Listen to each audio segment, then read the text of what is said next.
Hello viewers, स्वागत है आप सभी का मेरे यूट्यूब चैनल स्कूल ट्यूशन गुरुजी में।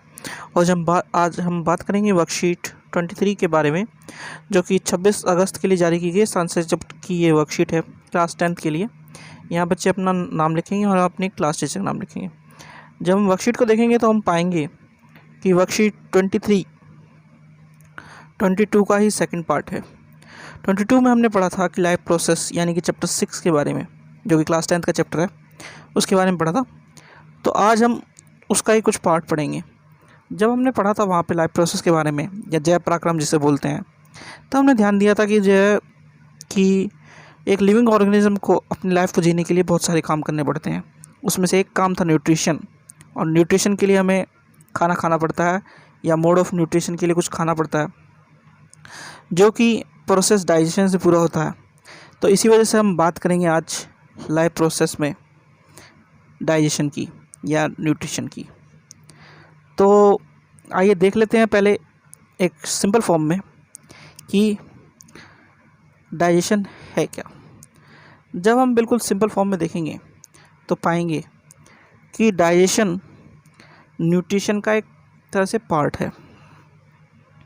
अब हम जब न्यूट्रिशन की बात करते हैं तो न्यूट्रिशन को हम दो पार्ट में डिवाइड करते हैं, ऑटोट्रोपिक और heterotrophic. Autotrophic mainly green plants में होता है, और हेटरोट्रोपिक ग्रीन प्लांट से अलग, यानी कि वह चीज़ें जो अपने फूड को खुद नहीं बना सकती, दूसरे ऑटोट्रोपिक पर निर्भर हैं, वो कहलाती हैं हेटरोट्रोपिक। तो आज हम बात करेंगे यहाँ पे डाइजेशन इन ह्यूमन की। तो डाइजेशन इन ह्यूमन की जब हम बात करते हैं, एक छोटी सी चीज़ हम समझ लें। जब हम डाइजेशन की बात करते हैं ह्यूमन की, तो हमारा डाइजेशन हमारे माउथ से शुरू होता है जब हम खाने को खाते हैं, और हमारे एनस पे जा कर के ख़त्म हो जाता है। अब माउथ से कैसे शुरू होता है? कभी आपने ध्यान दिया हो, जब हम किसी अच्छी चीज़ को देखते हैं तो हमारे मुंह में पानी आ जाता है। वो पानी एक तरह का एंजाइम है जो कि सलाइवा को कंटेन करता है, और यही क्या काम करता है? यही काम करता है break down of starch into complex to sugar simple material called sugar. कभी ध्यान दिया हो आपने, जब आप गेहूं की रोटी को खाली चबाते हैं, यानी कि बिना सब्जी के, बिना दाल के, या कोई और चीज़ के साथ बिना चबाते हैं, तो काफ़ी समय चबाने के बाद आपको लगेगा कि वह मीठी हो गई है। ऐसा किस लिए होता है? ऐसा इसलिए होता है कि स्टार्च ब्रेक डाउन हो जाता है सिंपल फॉर्म ऑफ ग्लूकोज में। तो ये एक डाइजेशन का काम शुरुआत हो जाती है हमारे माउथ से ही। तो आइए देखते हैं कि डाइजेशन को कैसे करता है ह्यूमन बॉडी, और क्या क्या प्रोसेस होता है इसमें। तो सबसे पहले बात की गई माउथ की। तो क्या कह रहा है ये? The digestion of food starts in a mouth where the food is broken down into simple molecules. Yes, simple molecules में किस लिए कहा गया है कि सबसे पहले हम रोटी के टुकड़े को तोड़ते हैं, और जैसे ही दांत में लेकर के जाते हैं तो हमारे जो दांत हैं वो उसे छोटे छोटे पार्ट्स में ब्रेक डाउन करना शुरू कर देते हैं। हम लोगों को सभी को पता है कि क्लास 7th में हम लोगों के पास एक चैप्टर था जिसमें हमने अलग अलग तरह के तीस पढ़े थे और डाइजेशन पढ़ा था। तो तीस क्या काम करते हैं? अलग अलग तीस अलग अलग टाइप का काम करते हैं। आगे कह रहा है the saliva contains an enzyme called salivary amylase that break down starch which is complex molecule to give sugar.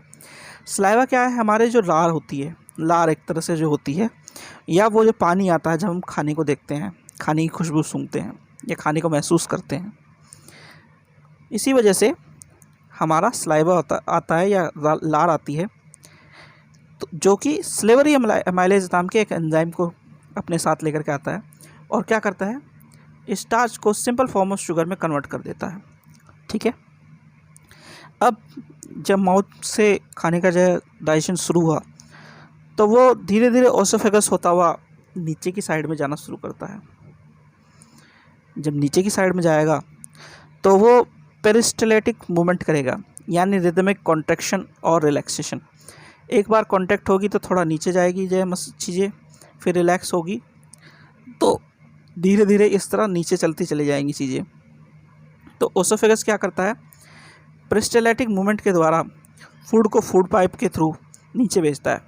तो जब ये फूड कुछ हद तक ब्रोक डाउन होकर के या छोटे भाग पार्ट्स में होकर के स्टमक पहुंचता है, तो यहाँ पे इसमें गैस्ट्रिक ग्लैंड प्रेजेंट होते हैं हमारे।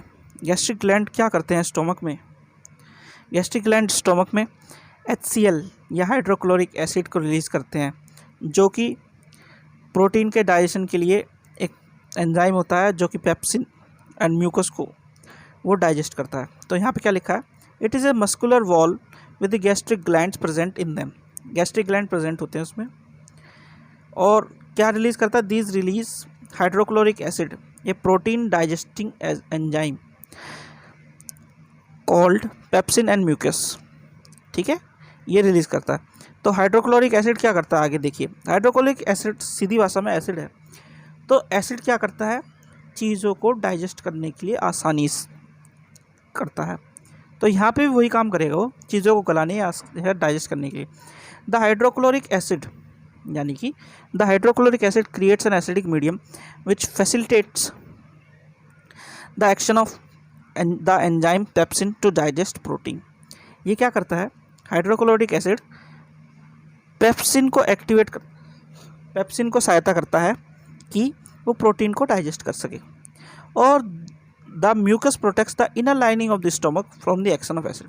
अब हम लोगों को ये पता है कि एसिड एक ऐसी चीज़ है जो जहाँ पे गिरता है वहाँ नुकसान पहुँचाता है।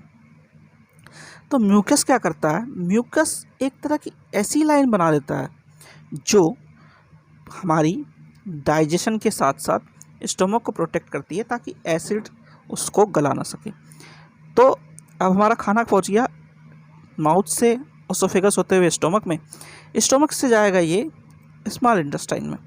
अब जब स्मॉल इंटेस्टाइन में खाना जाएगा तो इसमें और भी बहुत सी चीज़ें होंगी। आइए देखते हैं क्या क्या होती है और भी चीज़ें उसमें।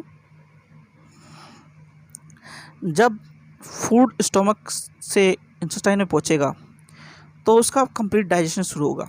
Main part of the digestion which occur was in small intestine because the most of the common ingredients like protein, carbohydrate and fat can be take place there।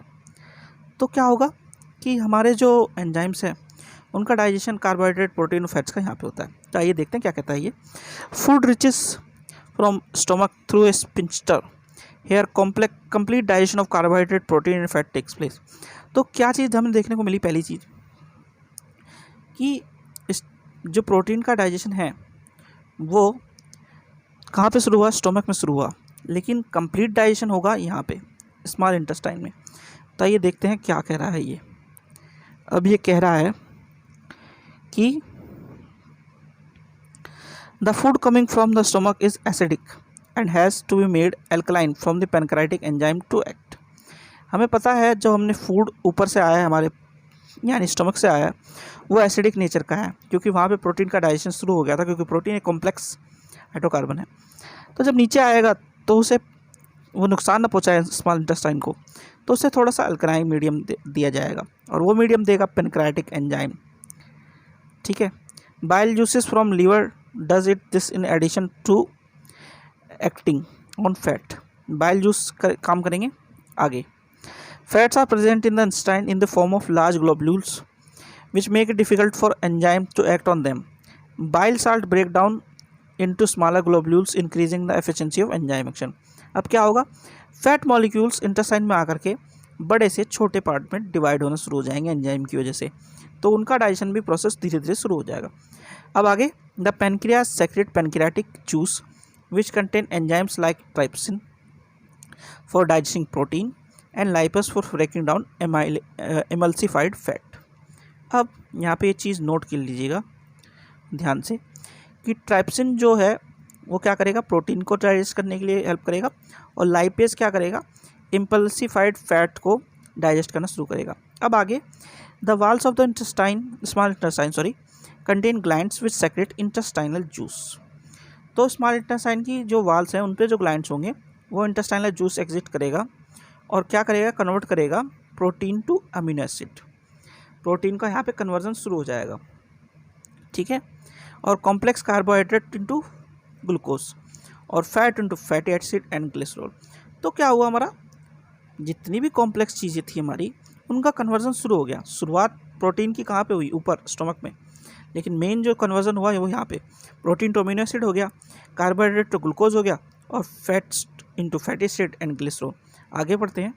The digestive food is taken up by the walls of intestine through finger like projection villi which increase surface area from the absorption. अब एक छोटी सी इस तरह की projection होती है, इस तरह की जो प्रोजेक्शन होती है ये विली कहलाती है, और ये सरफेस एरिया ऑफ एब्जॉर्प्शन बढ़ा देती है। ठीक है, आगे देखते हैं। Villi are richly supplied with blood vessels which take the absorb food to each and every cell of the body. ये क्या करती है, जितना भी चीज़ों को ऑब्जॉर्व कर रही है उसे पूरे बॉडी के ब्लड वेसल्स को पहुंचा देती है, क्योंकि ये रिच इन ब्लड वेसल्स होती है। ठीक है, तो अब क्या हुआ, अब मोस्ट ऑफ द चीज़ें डाइजेस्ट हो गई ऊपर की साइड में, लेकिन कुछ चीज़ें हमारी बच गई। अब जो बच गई उसको लार्ज इंटेस्टाइन में दे देते हैं। एक चीज़ ध्यान रखिएगा, मेन डाइजेशन काम स्मॉल इंटेस्टाइन में होता है, तो इसलिए ये काफ़ी लंबी होती है, क्योंकि इसे काफ़ी टाइम डाइजेस्ट करने में लगता है। इसीलिए अगर ध्यान दें हम फिगर में भी, ये जो फिगर दिख रही है, ये जो पोर्शन है ये काफ़ी बड़ा है और लार्ज इंटेस्टाइन थोड़ा छोटा है। उसका यही कारण है कि स्मॉल इंटेस्टाइन काफ़ी हद तक सारी चीज़ों को डाइजेस्ट कर लेता है, और जो थोड़ा बहुत बचता है उसे ही लार्ज इंटेस्टाइन में सीधे के सीधे एक्सक्रीट के लिए भेज देते हैं हम। ठीक है, तब देखते हैं लार्ज इंटेस्टाइन के बारे में। Large intestine, the unabsorbed food is sent into the large intestine where more will I absorb water from this material, the rest of the material is doomed for the body by anus, the exit of the waste material is regulated by the anal sphincter। अब क्या हुआ कि अनअब्जॉर्ब्ड food में से जो बच गया है उसमें से जो भी बचा हुआ मटेरियल, जैसे वाटर है या कुछ और मटेरियल है, वो बॉडी के लिए कामगर है तो जो उसे ले लिया जाता है, बाकी सबको रिमूव किया जाता है एनएस के थ्रू।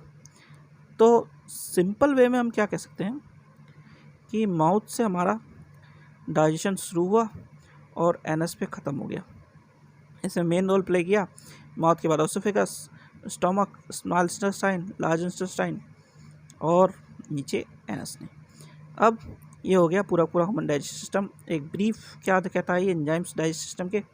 स्लाइवरी सबसे पहले हमारे माउथ में मिलता है, एमाइलेज को कन्वर्ट करता है स्टार्च और शुगर में, फिर स्टोमक में पेप्सिन मिलता है जो कि प्रोटीन को सिंपल फॉर्म में कन्वर्ट करता है, और आखिरी में पैनक्रियास के थ्रू हमें ट्राइप्सिन और लाइपेज मिलता है जो कि ट्राइप्सिन कन्वर्ट करता है प्रोटीन टू सिंपलर फॉर्म यानी अमीनो एसिड वगैरह में, और लाइपेज कन्वर्ट करता है fat to simpler forms of fat.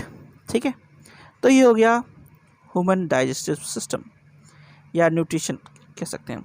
अब कुछ क्वेश्चन है उन्हें देख लेते हैं। नंबर 1 क्वेश्चन है, name any one enzyme present in our small intestine and write it function. तो हमारे स्मॉल इंटेस्टाइन में कई सारे एंजाइम्स हैं, तो एंजाइम ट्राइप्सिन ही ले लेते हैं, यहाँ पे लिखा भी हुआ है। ट्राइप्सिन क्या कन्वर्ट करता है, प्रोटीन टू सिंपलर फॉर्म, तो ये उसका फंक्शन है ट्राइप्सिन का, और एंजाइम का नाम आपको बता दिया। अगला है what is meant by peristaltic movement. तो ऊपर चलते हैं, आप लोगों को पता चल जाएगा पेरिस्टाल्टिक मूवमेंट कहाँ क्या है, कहाँ होता है। ओसोफेगस में पेरिस्टाल्टिक मूवमेंट होता है और यह है रिदमिक कॉन्ट्रैक्शन ऑफ मसल्स। इसके थ्रू क्या होता है कि मूवमेंट ऑफ फूड होता है। ठीक है बच्चों, आगे चलते हैं। अगला क्वेश्चन है what is the role of acid in our stomach. तो role of acid in our stomach यानी कि यहाँ पे स्टोमक का रोल, स्टोमक में हाइड्रोक्लोरिक एसिड का प्राइमरी रोल है स्टार्ट करना डाइजेशन का, किस चीज़ के, प्रोटीन का डाइजेशन स्टार्ट करना। तो उसके लिए एक एसिड मीडियम प्रोवाइड करता है और पेप्सिन के थ्रू डाइजेशन शुरू कर देता है। तो primary role of hydrochloric acid was to start the digestion of protein by the help of pepsin enzyme. ठीक है, तो आगे बढ़ते हैं। अगला क्वेश्चन है question number 4, how is the small intestine designed to absorb digested food. हमारा जो स्मॉल इंटेस्टाइन है वो अगर देखा जाए तो एक ट्यूबुलर स्ट्रक्चर है काफ़ी बड़ा, जो कि एक एंड से दूसरे एंड तक काफ़ी लंबाई में चलता है, और उसके अंदर छोटी छोटी फिंगर लाइक प्रोजेक्शन होती है जिसे हम विलाई कहते हैं। तो ये क्या करता है, ये एब्जॉर्प्शन शुरू करता है किस किस चीज़ का, आइए देख लेते हैं एक बार वापस से। ये एब्जॉर्प्शन शुरू करता है कार्बोहाइड्रेट, प्रोटीन और फैट का। तो जब ये इनका एब्जॉर्प्शन शुरू करता है तो इन सबको सिंपलर फॉर्म में जो है कन्वर्ट करता चल जाता है। कार्बोहाइड्रेट टू सिंपल जैसे sugar substances, protein to amino acid, fat to simple fats. ठीक है, तो ये तो हो गई बात डाइजेशन की। तो आगे अगला क्वेश्चन है, draw a well level diagram of human digestive system. तो ह्यूमन डाइजेस्टिव सिस्टम का वेल लेवल डायग्राम आपको देखने को मिल गया यहाँ पे। ठीक है, तो बच्चों ये तो थी आपकी वर्कशीट 23 के बारे में बातचीत। वर्कशीट 23 वापस बता रहा हूँ, लाइफ प्रोसेस चैप्टर 6 का एक पार्ट है, डाइजेशन या न्यूट्रिशन का एक पार्ट है चैप्टर 6 का। इसे ध्यान से पढ़िएगा, आपकी बोर्ड क्लासेस हैं, यही सब चीज़ें आपको पढ़ने को मिलेगी और आगे बोर्ड क्लासेस में भी पूछा जाएगा। छोटी छोटी चीज़ें हैं, जैसे डाइजेशन के लिए आपको ह्यूमन डाइजेशन के लिए यहाँ पे पूछा गया है सलेवरी एमाइलेज क्या काम करता है। तो इस तरह की चीज़ों को ध्यान रखना ज़रूरी है। या प्रोटीन का डाइजेशन कहाँ पे स्टार्ट होता है, सिंपल क्वेश्चन है, ये आप पहले ही पढ़ चुके हैं, लेकिन कई बार बच्चों को याद नहीं रहते, तो इसलिए ध्यान दीजिएगा इनके बारे में। और मुझे लगता है कि आपको वीडियो पसंद आई होगी, ऐसे मैं आशा करता हूँ। आप लोगों से रिक्वेस्ट है कि चैनल को जितना हो सके सब्सक्राइब कीजिए, लाइक कीजिए और शेयर कीजिए, ताकि आपके और फ्रेंड्स और दोस्त मेरे चैनल पे आ सकें और वीडियो का लाभ ले सकें और आपकी तरह वीडियो से कुछ सीख सकें। ठीक है, थैंक यू।